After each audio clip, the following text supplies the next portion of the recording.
కీర్తనలు 140 అధ్యాయం.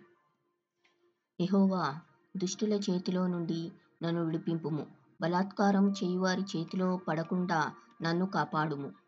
వారు తమ హృదయములలో అపాయకరమైన యోచనలు చేయుదురు. వారు నిత్యము యుద్ధము రేపచూచుచుందురు.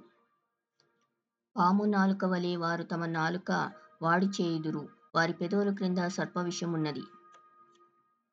యెహోవా, భక్తిహీనుల చేతిలో పడకుండా నన్ను కాపాడుము. బలాత్కారము చేయువారి చేతిలో నుండి నన్ను రక్షింపుము. నేను అడుగు జారిపడునట్లు చేయుటకు వారు ఉద్దేశించుచున్నారు. గర్విష్ఠులు నా కొరకు ఉరిని త్రాళ్ళను చాటుగా ఒడ్డియున్నారు. వారు త్రోవ ప్రక్కను వల పరిచియున్నారు. నన్ను పట్టుకొనుటకై ఉచ్చుల నొగ్గియున్నారు. అయినను నేను యెహోవాతో ఇలాగు మనవి చేయుచున్నాను. యెహోవా, నీవే నా దేవుడవు.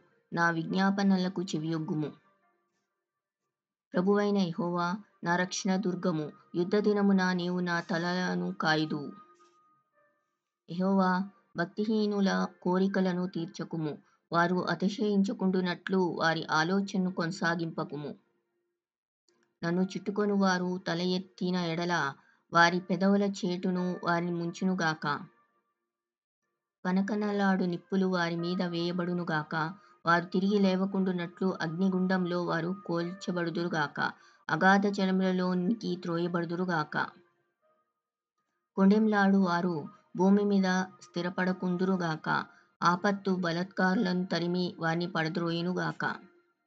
బాధింపబడు వారి పక్షంన యెహోవా వ్యాజ్యమాడననియు దరిద్రులకు ఆయన న్యాయం తీర్చుననియు నేనెరుగుదును. నిశ్చయముగా నీతిమంతులు నీ నామమునకు కృతజ్ఞతాస్తుతులు చెల్లించెదరు. యథార్థవంతులు నీ సన్నిధిని నివసించెదరు.